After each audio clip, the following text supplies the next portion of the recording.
Bisa nggak kita mengkonsolidasikan diri untuk menjatuhkan Prabowo? Kalau nasihati Prabowo, Hai, saya Puljani. Kamu ini provokator banget ya. Oh, lah kethek siji, kethek tuwekan yo kakehan cangkem meneh. Kamu tuh niatnya mau halal bihalal, mau saling silaturahmi, saling memaafkan satu sama lain. Apa mau memberi narasi-narasi kebohongan? Apa mau memberikan narasi-narasi kebencian? Model dapuranmu itu, yo spanduknya berlogo halal bihalal, silaturahmi, yo saling memaafkan. Tapi pidato nih isine ngelek-ngelek pemerintah, ngelek-ngelek presiden. Dapurmu ki sapa? Waduh, ini narasi berbahaya seperti ini. Sampai kata-kata menjatuhkan. Menjatuhkan itu berarti pemerintahan saya itu berarti makar menurut saya. Itu berbahaya. Berbahaya. Jadi pemikiran orang-orang kayak gini, mereka ini terlalu pinter kali ya jadi keblinger ya.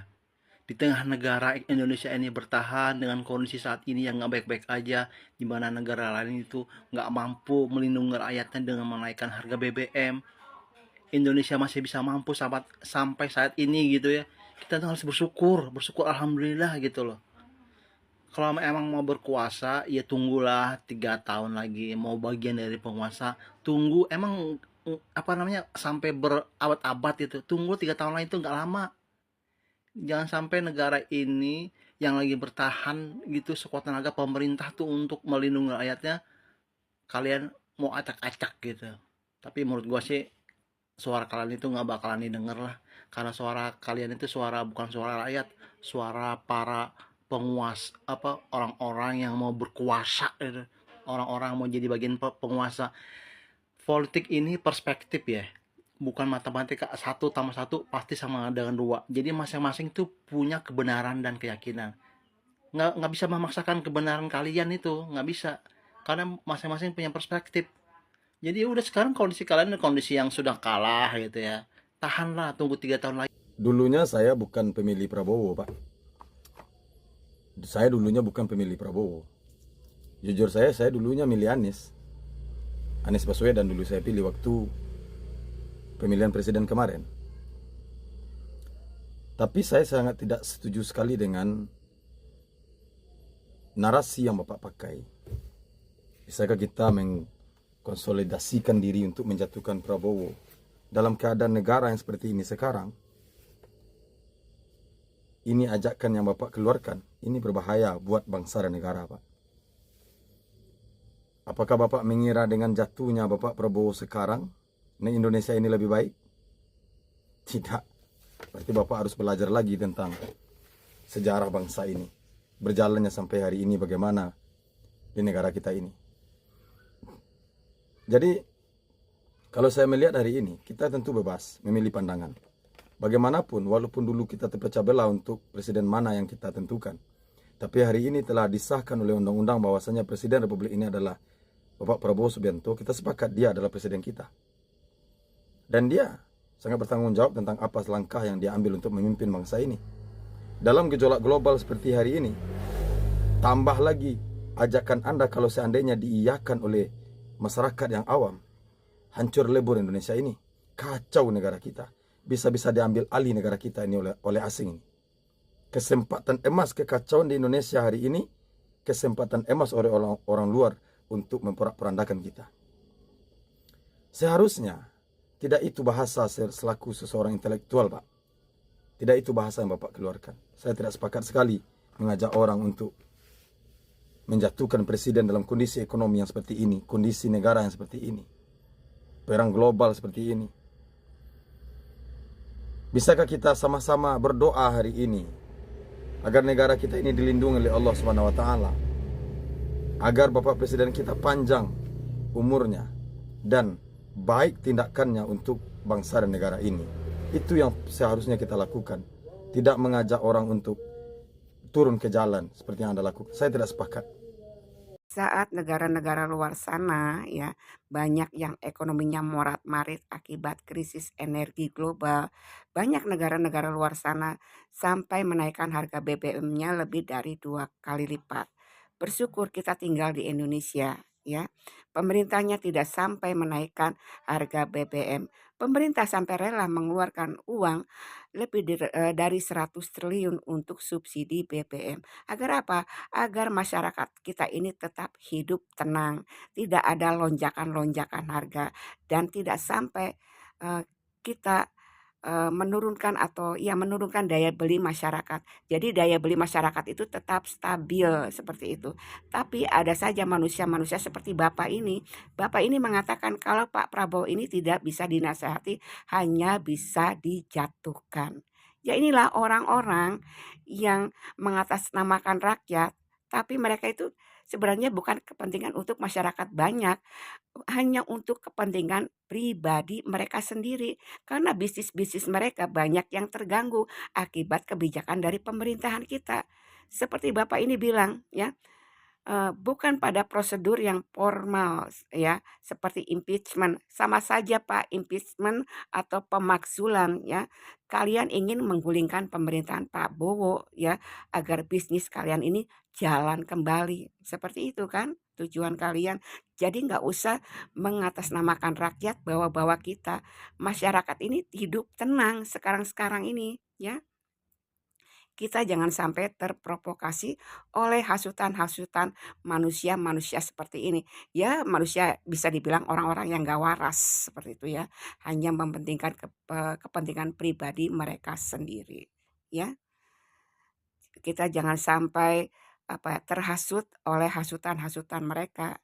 Ya apalagi nanti katanya Juli Agustus akan ada rencana demo ya, bisa dibilang makar ingin menggulingkan Prabowo. Eh, Harapan kita semoga Pak Prabowo tetap sehat, panjang umur ya. Buat Pak Prabowo, saya bangga punya presiden seperti Anda, Pak. Anda benar-benar memikirkan masyarakat banyak ya. Daripada mereka-mereka ini manusia-manusia pecundang yang hanya memikirkan kepentingan pribadi mereka sendiri ya. Akibat ladang bisnisnya terganggu oleh kebijakan Pak Prabowo, ya kan? Info mlocot kebul-kebul.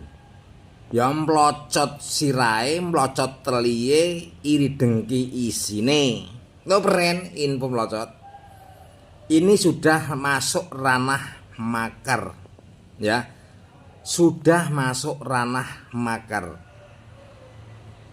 Nanti yang menilai ya orang-orang berarti pejabat-pejabat yang terkait, apakah ini tindakan seseorang yang mengajak makar, kira-kira nanti yang membahayakan dan menggerakkan massa untuk berbuat sesuatu kekacauan yang ada di negeri kita.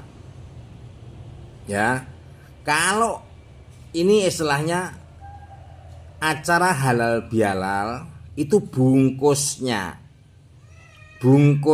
adalah halal bihalal, tapi di dalamnya ya itu istilahnya pembahasan mengenai bagaimana yang disampaikan itu tadi ya. Yang disampaikan itu tadi bahasanya begini.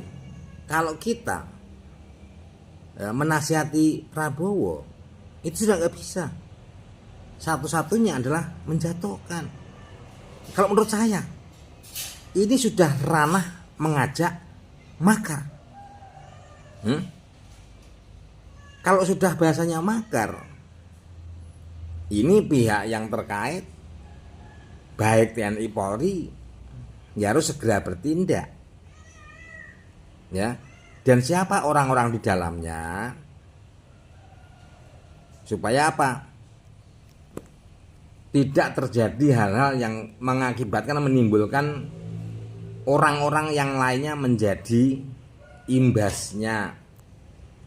Contoh, ya sudah beberapa negara yang hancur lebur bukan karena gempuran rudal Amerika, tapi orang-orang negaranya sendiri yang berusaha untuk menjatuhkan pemimpin yang ada. Bahasan itu tadi makar. Nuren. Ya kalau nanti kiranya bahaya dari pihak yang terkait tidak segera bertindak untuk menanganinya, ya rakyat yang memilih, ya, yang cinta damai, yang waras, yang sehat, siap menghalau dengan segala cara. Karena apa? Ya, itu hanya satu tujuan. Dan juga ada dalang atau udang di balik batu. Menurut Ren, semoga berita ini sampai ke Pak Prabowo dan segera menginstruksikan apakah ini termasuk makar atau tidaknya, yang nanti menilai adalah orang yang mempunyai kewenangan. Kita sebagai masyarakat dan rakyat yang pro terhadap pemerintahan yang ada supaya berjalan dengan baik. Kalaupun ada yang kurangnya, kita sudah diberi ajang untuk mengkritiknya. Dong, Ren. Bisa nggak kita mengkonsolidasikan diri untuk menjatuhkan Prabowo? Itulah sepenggal kata-kata yang keluar dari mulut seorang laki-laki bernama Saiful Mujani. Saiful Mujani ini seorang akademisi, seorang guru besar ilmu politik, seorang profesor, tapi berotak kotor. Dan kini dia menjadi provokator, ingin memecah belah bangsa ini, ingin melakukan makar menggulingkan Presiden Republik Indonesia yang sah secara konstitusi dan dipilih oleh rakyat. Iya, nama boleh besar, embel-embel di belakang nama boleh profesor, tapi tak ada gunanya kalau otakmu kotor. Ya, di otakmu itu hanya ada ingin memecah belah bangsa. Di otakmu itu hanya ada bagaimana Indonesia ini bisa hancur. Itu semua kamu lakukan, profesor berotak kotor, ya. Semua itu kamu lakukan sebenarnya demi uang saja. Tidak ada yang lain. Sebagai profesor, sebagai seorang akademisi, kamu mau melakukan hal-hal kotor seperti ini demi popularitas, demi uang. Sungguh memalukan menurut saya. Ya. Menurut saya kamu manusia sampah. Sekali lagi, kamu profesor berotak kotor Saiful Mujani, kamu adalah sampah masyarakat. Menurut saya. Dan ini kepada pihak yang berwenang, saya sarankan tangkap manusia seperti ini. Tangkap, kandangkan dia di Nusa Kambangan. Selesai urusan. Kalau manusia-manusia berotak kotor seperti sang profesor ini, dibiarkan, dia akan terus menjadi provokator memecah belah bangsa. Dia akan terus bergerak bagaimana Indonesia ini hancur. Karena di otak dia tidak akan pernah terlintas bagaimana mencari solusi agar Indonesia ini bisa maju. Tidak ada itu. Karena otaknya udah kotor. Walaupun dia seorang profesor.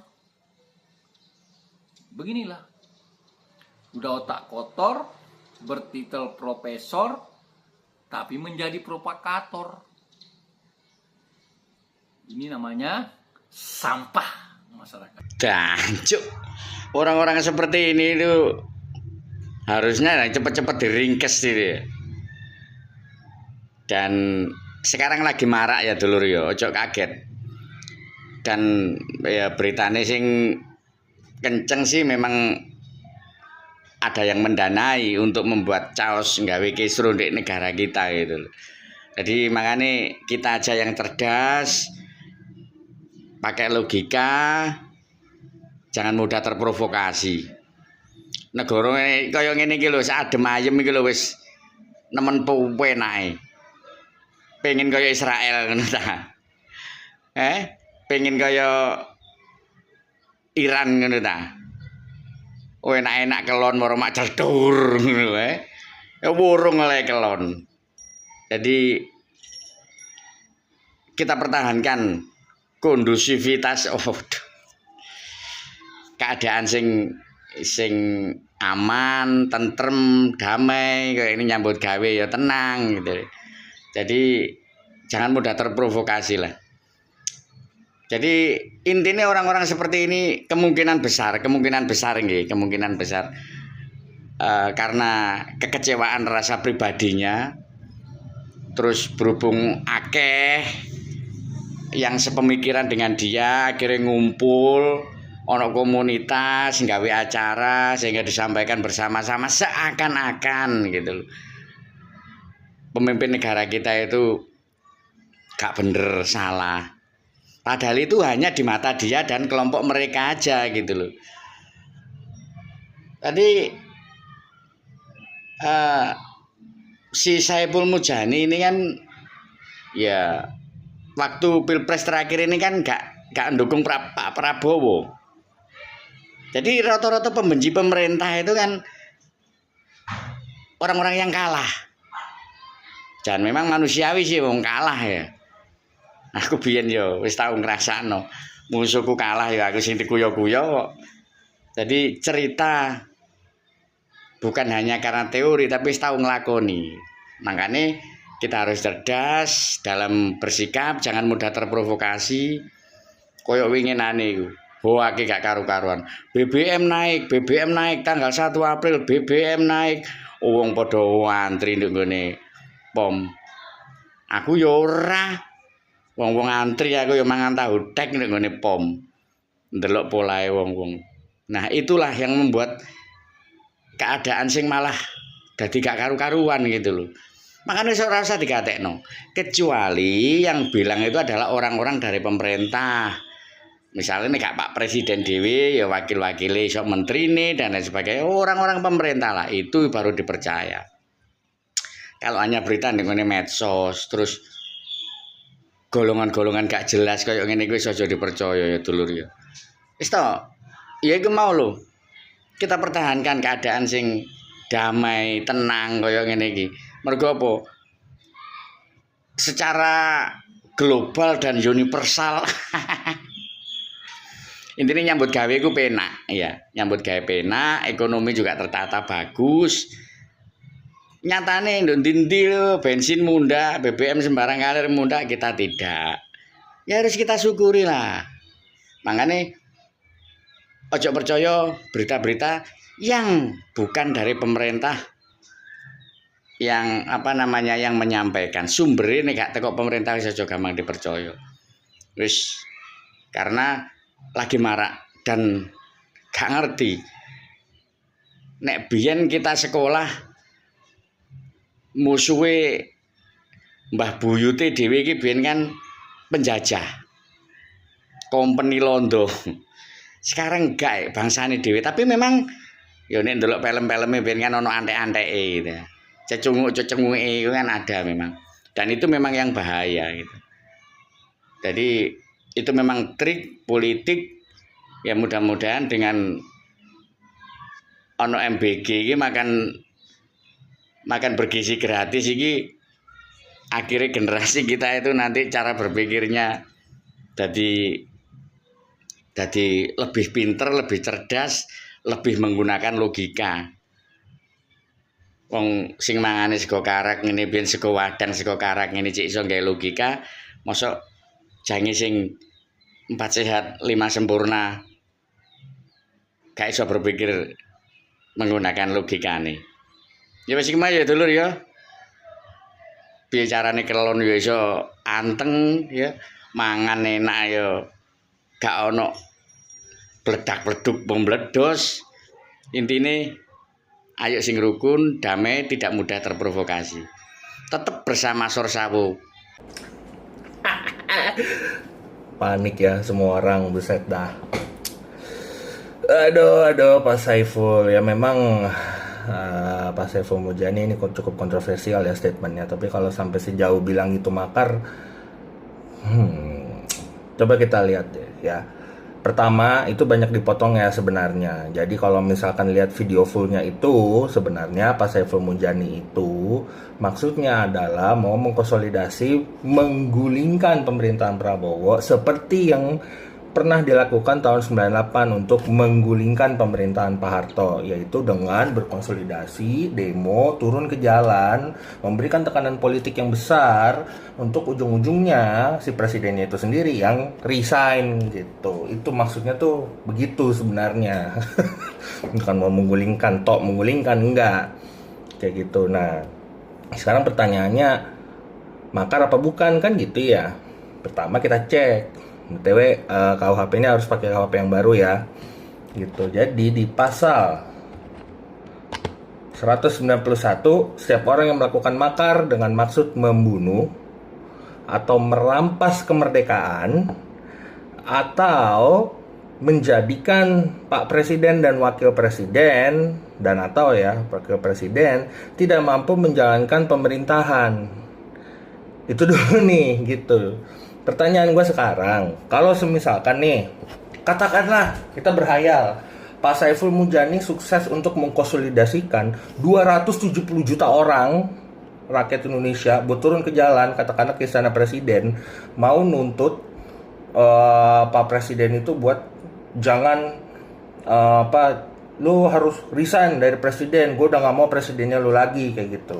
Satu, tindakan seperti itu kan pada akhirnya dilindungi oleh undang-undang dasar, karena kan itu kebebasan berpendapat. Demo itu dilindungi sama konstitusi, itu hak, ya kan? Nah, lalu juga pertanyaan gue sekarang, kalau kita konsolidasi terus demo, apakah lantas itu presidennya tiba-tiba meninggal? Kalau cuma demo kan enggak, gitu. Terus kemerdekaannya kerampas enggak? Gitu. Presiden tetap kan bisa kemana-mana, tetap kan haknya presiden sebagai orang itu kan tetap ada, tetap merdeka gitu. Presiden tetap bisa kemana-mana, presiden tetap bisa menjalankan pemerintahan, kok tinggal gak usah dengerin aja gitu. Enggak juga kan ibaratnya pada saat demo terus tiba-tiba Pak Prabowo atau Mas Gibran tuh stroke gitu kan, enggak gitu loh. Jadi kejauhan lah kalau makar gitu. Toh juga maksudnya itu kan pembicaraan di halal bihalal ya kan, kayak gitu. Dan gue yakin kalau gue meyakini bahwa nggak akan ada yang menseriuskan omongan itu juga, kayak gitu loh. Jadi makarnya di mana gitu, karena kalaupun memang berhasil nih, itu kan dia baru ngajak doang, kayak gitu loh. Katakanlah itu termasuk niat untuk perbuatan persiapan. Persiapan perbuatan juga diatur loh di pasal 15. Ya kan? Itu mengenai persiapan. Yaitu persiapan melakukan tindak pidana terjadi jika pelaku berusaha untuk mendapatkan atau menyiapkan sarana berupa alat nih, mengumpulkan informasi atau menyusun perencanaan tindakan, atau melakukan tindakan serupa yang dimaksudkan untuk menciptakan kondisi untuk dilakukannya suatu perbuatan yang secara langsung ditujukan bagi penyelesaian tindak pidana. Itu cuma ngobrol doang, cuma cuap-cuap doang, dihalal-bihalal, kayak gitu loh. Gue juga sih gak terpengaruh, kayak gitu loh. Maksudnya kalau lu bilang apakah statement seperti itu sangat mempengaruhi, jauh ya, kayak gitu. Nah, artinya apa? Itu jelas belum alat. Dia juga belum mengumpulkan informasi, apalagi menyusun perencanaan tindakan gitu. Dia baru ngomongnya dalam skala yang sangat umum, belum ada spesifik mengarah mau kemana-mana, kayak gitu. Dan itu pun tujuan akhirnya itu bukan untuk benar-benar membunuh atau merampas kemerdekaan atau menjadikan presiden dan atau wakil presiden itu tidak bisa menjalankan pemerintahan.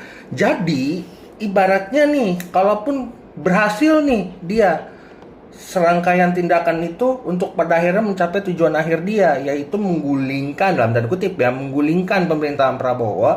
Layaknya bagaimana kita menggulingkan dulu nih tahun 98, menggulingkan pemerintahan Pak Harto, yang ujung-ujungnya sebenarnya Pak Harto itu resign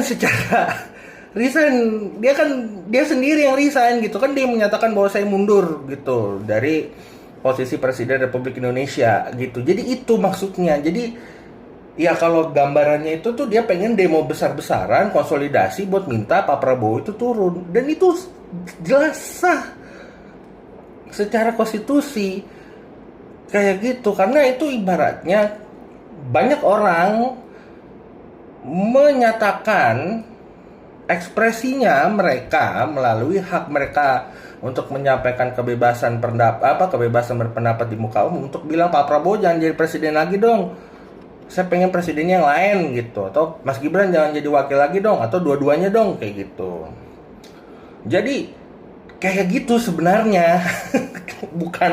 bukan dia nanti konsolidasi menggulingkan pemerintahan, nanti pokoknya Presiden Prabowo kita culik ya misalnya, atau nanti Presiden Prabowo nih bakal rapat nih di tempat makan ini nih, nanti kita racunin ya supaya dia nggak bisa menjalankan pemerintahan kayak gitu. Nah itu baru makar. Kalau cuma konsolidasi menyatakan berkumpul nih, misalkan kumpul nih di depan Istana Negara atau di DPR buat turunkan Prabowo gitu, itu bukan makar, karena perilaku itu sudah pasti tidak membunuh presiden, sudah pasti tidak merampas kemerdekaan, dan yang lebih pasti lagi itu sudah mungkin bikin Pak Prabowo jadi nggak bisa menjalankan pemerintahan. Misalnya Pak Prabowo kan salah satu unsur menjalankan pemerintahan itu katakanlah mau menandatangani perpres terbaru gitu, katakanlah Pak Prabowo itu sudah mengagendakan tanggal 5 April 2026, which is pada saat video ini dibuat, pengen menandatangani perpres yang terbaru gitu. Terus pada demo nih misalnya, kan Pak Prabowo tetap bisa dong menandatangani perpres itu walaupun pada demo. Artinya kapabilitas dia untuk menjalankan pemerintahan itu masih ada, masih tidak terinkapasitet. Jadi mohon maaf, tampaknya dan cukup terang bahwa itu bukan makar gitu ya teman-teman. Jadi jangan setiap orang yang menyatakan perasaannya atau pikirannya bahwa Prabowo seharusnya bukan presiden itu langsung diartikan makar. Kejauhan bos, kejauhan kayak gitu. Dia itu tuh mostly tindakannya tuh harus unlawful, ya gitu kan, ngeracunin misalnya supaya Pak Prabowo pingsan pas mau tanda tangani perpres, itu baru makar. Atau misalnya misalnya Pak Prabowo kakinya dipatahin misalnya supaya nggak bisa jalan untuk menandatangani perpres yang terbaru misalnya. Nah itu baru jelas, karena atas tindakan itu Pak Prabowo jadi tidak bisa menjalankan pemerintahan. Itu baru makar. Kalau cuma demo mencak-mencak di depan gedung DPR atau gedung istana, dia kan tetap bisa melanglang buana melaksanakan pemerintahan. Dia tetap merdeka, mau makan, mau pergi sama anaknya misalnya dan sebagainya. Jadi tidak ada tindakan yang mengkonsolidasikan orang nih untuk demo bisa mengakibatkan Pak Prabowo itu jadi terbunuh, atau kemerdekaannya terampas, atau kemampuannya untuk menjalankan pemerintahan jadi hilang. Itu poinnya makar bro, gitu. Bahkan kalau lo lihat pendapat-pendapat ahli juga banyak yang bilang bahwa makar itu harus involve tindakan kekerasan gitu. Jadi tenang. Gue sendiri tidak terpengaruhi kok, nggak juga jadi dengar Pak Saiful Mujani sepertinya dia yang bagus. Enggak, tenang kayak gitu. Nggak ada makar-makaran kayak gitu. Nggak akan, orang nggak bakal banyak terpengaruh. Orang ibaratnya orang yang juga ngomong di forum itu sebelum dia aja udah bilang bahwa ini tuh harusnya impeachment, karena impeachment itu adalah mekanisme yang sesuai dengan Undang-Undang Dasar, sesuai konstitusi gitu. Jadi tenang, tetap kalau kata pendukung pemerintah tetap jaga stabilitas politik gitu kan.